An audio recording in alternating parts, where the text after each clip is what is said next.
अब beauty corner में आप पाएंगे home decor and artefacts, cord idols, wall piece, metal art and wall clocks, flower pots and artificial flower plants, latest collection of crockery, stylish range of purse, toys section, packing items, hamper articles, fully air conditioned showroom, lift facility के साथ Vaidya arena, first floor near Digambar Jain Mandir, Balaghat. Balaghat जिले में कुछ चिकित्सकों पर इलाज में गड़बड़ी किए जाने के आरोप लगते हुए नजर आते हैं, जिसे लेकर मरीज के परिजनों के द्वारा शिकायतें होती रहती हैं। ताजा मामला Sardar Patel multi speciality hospital Gaikhuri से जुड़ा हुआ सामने आया था, जहां एक युवक को एनेस्थीसिया का इंजेक्शन लगाने में गलती हो गई और फिर युवक अब तक उसका खामियाजा भुगत रहा है। कोमा में वो अपनी जिंदगी की जंग लड़ रहा है। 18 मई को कोतवाली थाने में एक और मामला सामने आया। 15 वर्षीय नाबालिग बच्ची के माता पिता यहां पहुंचे, जिन्होंने सरकारी अस्पताल में सेवाएं देने वाले नेत्र चिकित्सक के घर पर निजी प्रैक्टिस के दौरान इलाज कराने की बात कही, जिसमें बालिका की आंखों में गहरा इन्फेक्शन होने की बात सामने आई है। माता पिता ने लिखित शिकायत देते हुए चिकित्सक के विरुद्ध एफआईआर दर्ज किए जाने की मांग रखी है। शहर के वार्ड नंबर 13 बूढ़ी निवासी बालिका हुस्ना अंजुम उम्र 15 वर्ष के पिता हासिद मोहम्मदा ने लिखित शिकायत में बताया कि उनकी बेटी को सिरदर्द माइग्रेन की शिकायत थी। परिचित लोगों ने डॉक्टर को दिखाने की सलाह दी, जिस पर बालाघाट जिला चिकित्सालय में सेवाएं देने वाली डॉक्टर उन्नति पिछोड़े के इलाज को बेहतर बताया गया था। सरकारी अस्पताल में ज्यादा भीड़ होने के कारण इलाज सही होने की संभावनाओं को देखकर 9 मई को अपनी बेटी को लेकर उनके गली मोहल्ला स्थित पते पर पहुंचे, जहां डॉक्टर के द्वारा जांच की गई और पर्चे पर प्रिस्क्रिप्शन लिखकर ड्रॉप दवाइयां दी गई।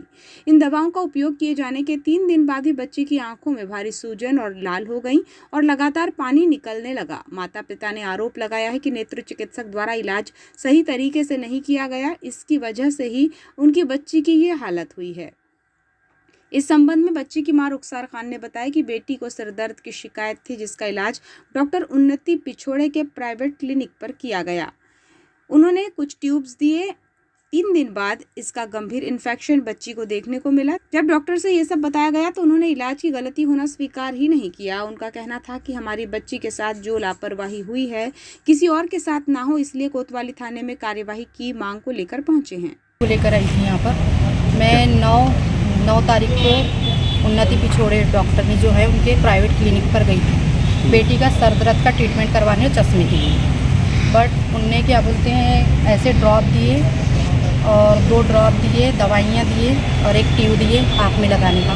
उसके बाद से 3 दिन बाद मेरी बेटी को ऐसा रिएक्शन हुआ है, ये आँखों में सूजन आ गई है, रात भर आँख गड़ती है, पूरी लाल हो गई है आँख और अंदर भी आँख की सूजन आ रही है। बहुत तकलीफ में है बच्ची, रात भर सो नहीं पा रही है, उसके रोज उसकी तकलीफ बढ़ रही है, पानी बह रहा है, बस बन रहा है आँख में। अच्छा, मैडम से फिर सेकंड बार ये स्थिति बताई कि नहीं मैडम को? मैडम को बताया हमने, उनने 8 दिन में बुलाए थे, लेकिन 4-5 दिन बाद ही ये देखने मिला रिजल्ट। तो हमने कॉल करे मैडम को कि ऐसी ऐसी प्रॉब्लम बच्ची को हो रही है। तो मैडम ने बोल दी कि आप कैसे बोल सकते हो कि मेरी ही दवाइयों से हो रहा है। मैं नहीं मानती कि मेरी दवाइयों से ये सब हो रहा है, इसलिए हम दोबारा उनके पास नहीं ले गए, क्योंकि वे एक्सेप्ट ही नहीं कर रहे थे। मैडम ने 2 ड्रॉप दिए थे और एक मलहम है आँख में लगाने का और एक टैबलेट का पत्ता दिया। अच्छा, आँख में कोई और प्रॉब्लम थी कि सर दर्द की मलहम और टैबलेट? कुछ भी नहीं, कुछ भी नहीं, बस माइग्रेन की शिकायत है, सर में दर्द रहता है। लोगों ने सलाह दी है आँख वाले डॉक्टर के पास में चेकअप करा के चश्मा बनवाओ, बस यही दिक्कत की वजह से गए। हम ये चाहते हैं कि मैडम से तो हमको ट्रीटमेंट कराना नहीं है, क्योंकि अच्छी आँखों को उनने ख़राब किए, तो उन पे भरोसा तो अब हमें है नहीं, क्योंकि वो एक्सेप्ट भी नहीं कर रहे कि मेरी दवाइयों से हुआ है। हम सीधा नागपुर जाके इलाज कराना चाहते हैं अच्छे डॉक्टर से। बच्ची का मामला है, हम लापरवाही नहीं चाहते। क्या एफआईआर कराने आए थाने? जी हाँ, बिल्कुल एफआईआर कराने आए थे मैडम। इस मामले पर डॉक्टर उन्नति पिछोड़े से दूरभाष पर चर्चा करने की कोशिश की गई, तब उन्होंने बताया कि बच्ची की आंखों में इन्फेक्शन के लिए अन्य कारण भी हो सकते हैं।